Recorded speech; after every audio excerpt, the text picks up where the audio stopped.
Hello all. இந்த வீடியோவில் என்ன பார்க்க போகிறோன்னா 10th ஸ்டாண்டர்ட் ஃபிசிக்ஸில் சாப்டர் 6 நியூக்ளியர் ஃபிசிக்ஸில் alpha decay, beta decay, gamma decay அப்படின்னா என்னென்னு ஒரு ஸ்மால் ஓவர் வியூ பார்த்துட்டு அது ரிலேட்டடான ப்ராப்ளம் சால்வ் பண்ண போகிறோம். ஃபஸ்ட்டு ஆல்ஃபா டிகே அப்படின்னா என்ன, பீட்டா டிகே அப்படின்னா என்ன, காமா டிகே அப்படின்னா என்ன. டிகே அப்படின்னா என்னென்னா ஒரு அன்ஸ்டேபிள் நியூக்ளியஸ் வந்து வேறு ஒரு ஸ்டேட்டுக்கு போகும். அந்த டைமில் போய் ஒரு ஸ்டேபிள் ஸ்டேட்டை அடைஞ்சதுக்கப்புறம் தான் அது வந்து ஸ்டாப் ஆகும். ஸோ ஒரு அன்ஸ்டேபிள் நியூக்ளியஸ் வந்து ஒரு ஸ்டேபிள் ஸ்டேட்டை நோக்கி போகிறப்போ அது வந்து கரையும் இல்லையா. அப்போ கரையிறப்போ some of the particle emit பண்ணும். அந்த எமிட் பண்ணுற பார்ட்டிக்கலை பொறுத்து தான் வந்து அது ஆல்ஃபா டிகேவா பீட்டா டிகேவா என்னன்னு சொல்லிட்டு நமக்கு சொல்ல முடியும். இப்போது ஃபஸ்ட்டு ஒரு எக்ஸாம்பிள் ஆல்ஃபா டிகே பார்த்தீங்க அப்படின்னா, ஆல்ஃபா டிகேல ஒரு எக்ஸாம்பிள் கொடுத்துருக்காங்க. யுரேனியம் 238 ஐசோட்டோப் கொடுத்துருக்காங்க. நம்ம ஆல்ரெடி யுரேனியம் 238 பற்றி பார்த்துருக்கோம்.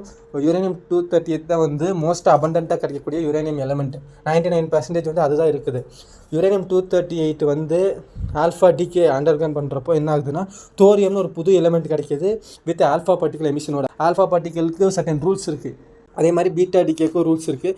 அப்படின்னா என்னன்னு சொல்லிட்டு நம்ம சும்மா ஒரு ஜென்ரல் ரூல் பார்த்துட்டு ப்ராப்ளம் சால்வ் பண்ண போகலாமா. ஆல்ஃபா டிகே அப்படின்னா என்ன, நம்ம ரூல் பார்த்துருப்போம் இல்லையா. Mass number reduces by 4 and atomic number reduces by 2. அப்படி ரெடியூஸ் ஆகி வர புது எலமெண்ட்டில் ஒரு பார்ட்டிக்கல் எமிட் ஆகும். அந்த பார்ட்டிக்கல் பேர் தான் alpha particle.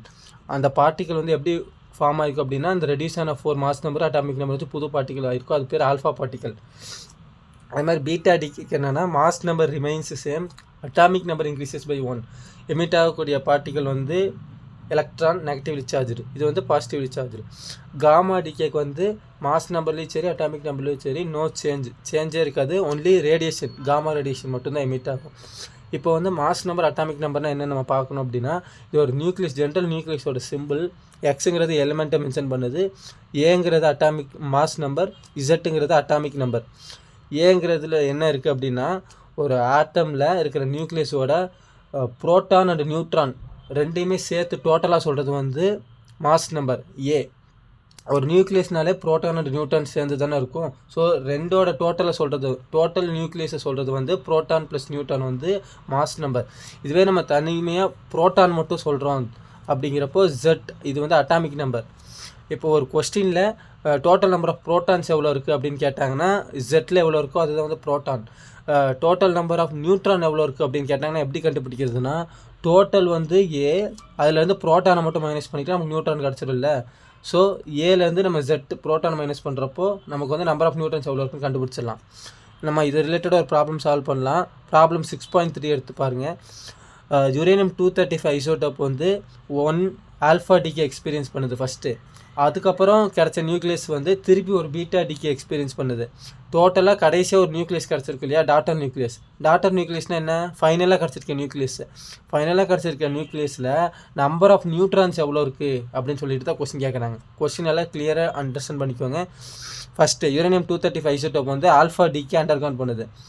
So alpha decay undergone பண்ணுறப்போ ரூல் என்ன, மாஸ் நம்பர் வந்து 4 ரெடியூஸ் ஆகணும், அட்டாமிக் நம்பர் வந்து 2 ரெடியூஸ் ஆகணுமா. ஸோ மாஸ் நம்பரில் 4 ரெடியூஸ் ஆச்சுன்னா 231, அட்டாமிக் நம்பரில் 2 ரெடியூஸ் ஆச்சுன்னா 90. இதோட புதுசாக கிடைக்கிற எலமெண்ட் வந்து என்னன்னு தெரியாதனால நம்ம எக்ஸ் நம்ம நேம் வச்சுக்கலாம், ஓகேவா. ஸோ அது போக ஒரு ஆல்ஃபா பார்ட்டிக்கல் எமிட் பண்ணும் இல்லையா, ஹீலியம். ஆல்ஃபா பார்ட்டிக்கல் எமிட் பண்ணும் இல்லையா, ஹீலியம் 4-2. இது வந்து ஃபஸ்ட் ரியாக்ஷன். திரும்ப கிடச்ச நியூக்ளியஸ் வந்து ஒரு பீட்டா டிகே அண்டர்கான் பண்ணுது. ஸோ திரும்ப எக்ஸ் கிடச்ச ஒரு எலிமெண்ட் வந்து பீட்டா டிகே கிடைக்குது. பீட்டா டிகேக்கு ரூல் என்ன, மாஸ் நம்பரில் no change but atomic number increases by 1. So mass நம்பரில் சேஞ்சே இல்லை, அட்டாமிக் நம்பரில் இன்க்ரீசஸ் பை 1. அதுக்கப்புறம் ஒரு பீட்டா பார்ட்டிக்கல் எமிட் பண்ணுது, இதுதான் வந்து நம்மளுக்கு ஃபைனலாக கிடச்ச டாட்டர் நியூக்ளியஸ். இதுக்கப்புறம் ஒரு ரியாக்ஷனே சொல்லலை. ஒரு ஆல்ஃபா டிகே ஒரு பீட்டா டிகேவோட ரியாக்ஷனை முடிச்சுட்டாங்க. ஃபைனலாக கிடச்ச டாட்டர் நியூக்ளியஸில் நம்பர் ஆஃப் நியூட்ரான்ஸ் எவ்வளோ இருக்குது அதுதான். ஸோ டாட்டர் நியூக்ளியஸில் நம்பர் ஆஃப் நியூட்ரான்ஸ் எப்படி கண்டுபிடிக்கிறது, இது வந்து டோட்டலாக நியூக்ளியஸில் இருக்கிறது, இது வந்து நம்பர் ஆஃப் ப்ரோட்டான்ஸ். இதில் வந்து ப்ரோட்டான்ஸை மட்டும் மைனஸ் பண்ணால் நியூட்ரான் கிடச்சிருமா. ஸோ நம்பர் ஆஃப் நியூட்ரான்ஸ் கண்டுபிடிக்கிறதுக்கு A - Z போட்டோன்னா 231 - 91 = 140.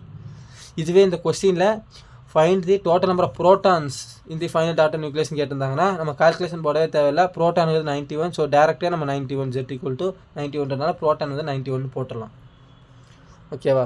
தேங்க்யூ.